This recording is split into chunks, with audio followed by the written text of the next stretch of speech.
جو ہے میں کھلی کیری کروں. جو کھلی کیری ہے وہ نہ تو ڈی پی آفس میں ہوگی نہ کے دفتر میں ہو. وہ کھلی کیری جو ہے وہ گاؤں گاؤں میں جا کے کریں گے اور انشاءاللہ جتنا عرصہ بھی میری تعیناتی رہی میں وہ سلسلہ جاری رکھوں گا. اور اس طرح جتنے بھی موضوعات ہیں جتنے بھی گاؤں ہیں دیہات ہیں ہم ان کو کور کر لیں گے. ان کھلی کچہری میں ہر بندے کو ایکسیس ہوگی. یہ پی آر او آپ سے جلدی ایک آدھ دن میں شیئر کرنے کا ہمارا شیڈیول ہم 1 مہینہ پہلے بتا دیا کریں گے کہ آج تھانہ جہانیہ ہے مثال کے طور پہ, تھانہ تلمبہ ہے, اس کے کس گاؤں میں ہم نے کھلی کچہری کرنی ہے. وہاں پہ 2-3 طریقے ہوں گے. ایک جو ہمارے صحافی بھائی جو آنا چاہیں بالکل تشریف لائیں, ہمارے آفیسر آئیں گے. دوسرا ہم ان مدعیوں کو بھی بلائیں گے جس کے کیسز میں ضروری سمجھتا ہوں جو پینڈنگ چلے آ رہے ہیں, اور اس کی تشہیر آپ لوگوں کے ذریعے میڈیا کے ذریعے سوشل میڈیا کے ذریعے ہم کریں گے تاکہ وہ میری ذاتی تشہیر نہیں ہوگی, تاکہ لوگ جینوئنلی آئیں. اور میں جب بھی پولیس کیری کرتا ہوں تو میں اسی طرح جب بات کرتا ہوں اور میرا ہمیشہ ایک بات جب تک اس کھلی کچہری میں آخری بندہ اٹھ کے نہیں جائے گا میں وہاں سے واپس نہیں جاؤں گا.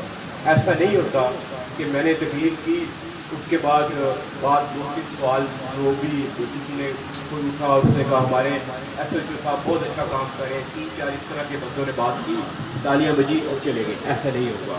جب تک آخری شخص جو ہے اس کھلی کچہری سے اس کو انصاف نہیں ملے گا میں اس کھلی کچہری سے نہیں جاؤں گا. تو ایک ہم نے جو لائے عمل کیا وہ یہ.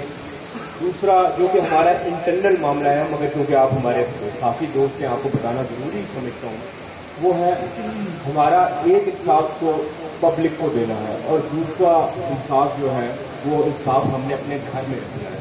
اور وہ گھر میں انصاف جو ہے اپنے کانسٹیبل کے ساتھ, اپنے ہیڈ کانسٹیبل کے ساتھ, اپنے اے ایس ایچ کے ساتھ, سب انسپیکٹر کے ساتھ. یہ انصاف جو ہے یہ بھی اتنا ہی ضروری ہے. اگر میں ایک اے ایس ایچ کو انصاف نہیں دے سکتا, ایک کانسٹیبل جو ہے اگر اس کو چھٹی دینے کے لیے جو پیسے دینے پڑتے ہیں میرے دفتر میں, اگر میں اس کو انصاف نہیں دے سکتا تو میں نے ایک دور دراز چوکی پہ جو ایک ہمارا ایک پرائیویٹ سٹیزن ہے ہم نے اس کو کیا انصاف دینا. تو دوسرا جو اس میں اسٹیپ ہمارا ہے کہ ہر بدھ کو اس پولیس لائن میں اگین میں نے وہ بات دوبارہ دہرا دوں کہ محرم یا کوئی ایسا ایونٹ ہے تو ان دنوں میں تو نہیں ہم کر پائیں گے یا اگر مجھے ملتان کسی میٹنگ لینا پڑے, مگر ہر بدھ کو, اور یہ میں جہاں پہ بھی جاؤں میں نے اسی طرح کیا, ہر بدھ کو میں پولیس لائن میں آؤں گا. ہر اس میں جو ہمارے شو کاجز ہوں گے ہم اس کا فیصلہ کریں گے.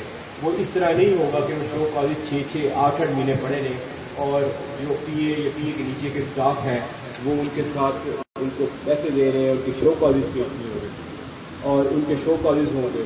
دوسرا جو ہمارا کانسٹیبل جو ٹرانسفر کے لیے آئے گا وہ جسٹ واک ان, وہ ہمارے دفتر میں میرے دفتر میں بالکل بغیر چٹ کے وہ آئے گا تاکہ اس کو کسی ڈیرے پہ اگر ایک کانسٹیبل کو کسی ڈیرے پہ جانا پڑے کہ اس کا بچہ بیمار ہے اور اس کا کھانا دور ہے تو مجھے ایسا لگے گا جیسے میرے چہرے پہ کسی تماچا مارا ہے. کہ ایک سپاہی کو اگر وہ ڈی پی اس کا ایکسیسیبل نہیں ہے اور اس کو لوگوں کے پاس جانا پڑتا ہے ایک جائز کام کے لیے ایک سپاہی کو, تو اس سے بڑی شرمندگی جو ہے کسی ڈسٹرکٹ پولیس افسر کے لیے اور کوئی نہیں. تو بدھ والا دن اسی طرح